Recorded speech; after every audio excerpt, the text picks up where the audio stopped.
So, what's going on today, guys? Nathan, Tailored Nature here. Today, I'll be giving you some information on what the best filter is for your aquarium.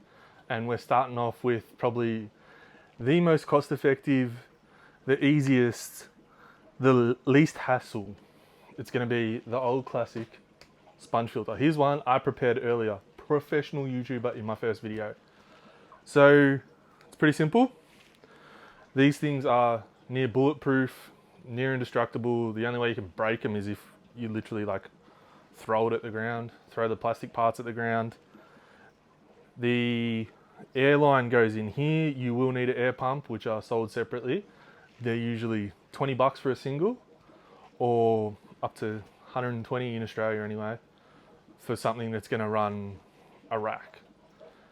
Can go up, can go down. It's pretty much whatever you want to pay, you can find something within your budget when it comes to sponge filters.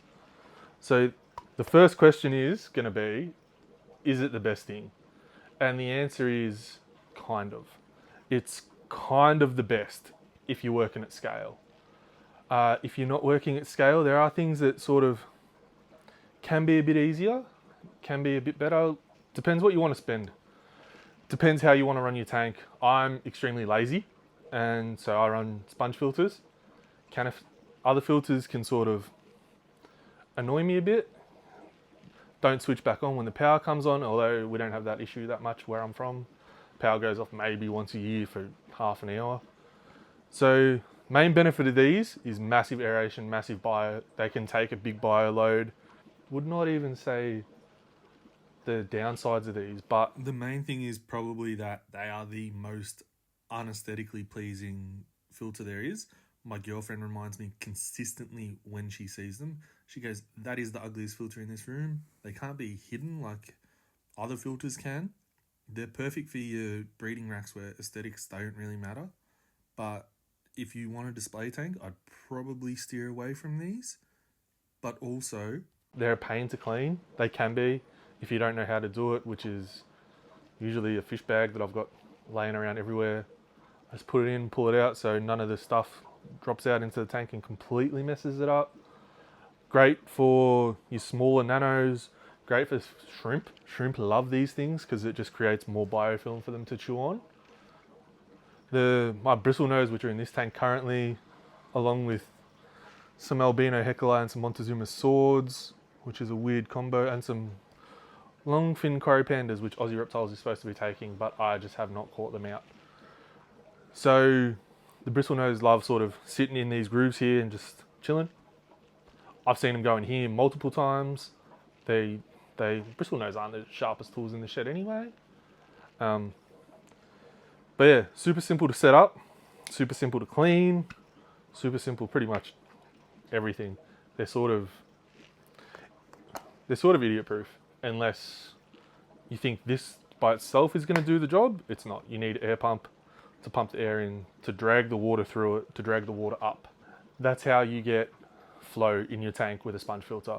You can add extra parts on the top to divert the flow so it's controlled, but stock standard like this, water goes in through all the little foamy parts, in through all the pores, sort of traps the detritus, traps the crap in these little pores. Works better as time goes on to an extent.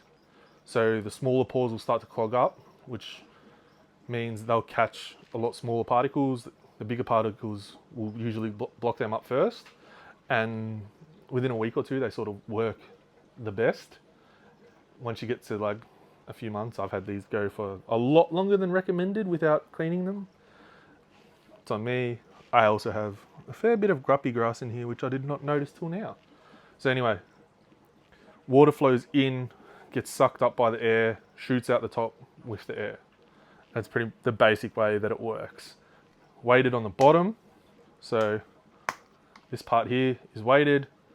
This little bottom part, if it doesn't come with an air stone, can clog up. That's been my main gripe with them, but easiest thing is just get one with an air stone in the middle that doesn't have this weird grooves down the bottom to suck air.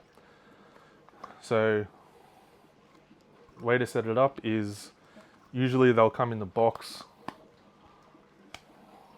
like this, and because I'm professional, I have some air tube here ready to go. Anyway, so the way I set all mine up is obviously this end will be attached to the air pump. I just thread that part on there, stick it on there. It can be a pain. And then ready to go. It's not rocket science.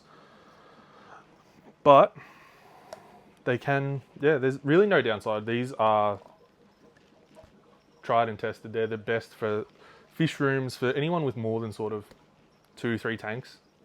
If you don't want to use canisters, hang on backs. If you don't want to be cleaning filters consistently, these are probably the go-to. Better tanks, you can get smaller ones. Bigger tanks, you can get bigger ones. If I was running a better tank, these are kind of perfect. Not a lot of flow for the better to fight against. That's very better specific. But yeah, like, I would put these in an S tier.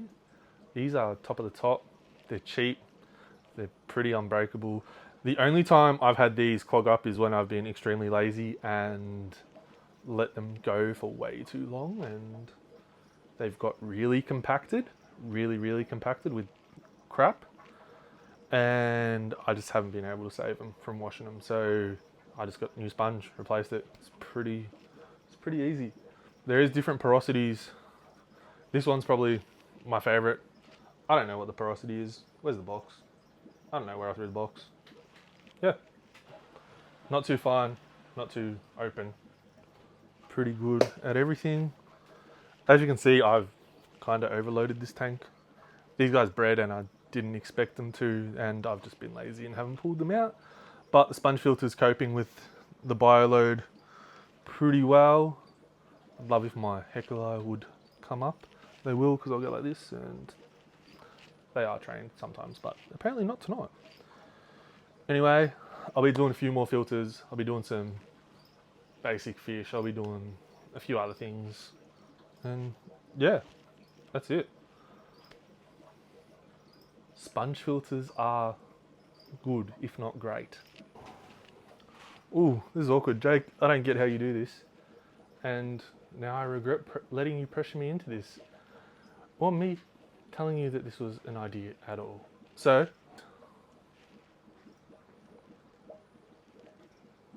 why have you got to poop on camera? Can you see that? There's a big poop hanging from his butt. Anyway, I should clean that first. Should probably at least wipe along the top there, which I'm gonna do. Can anyone tell me why these rags come in 1 kilo and not just tell me how many rags are in the pack? Because that's stupid.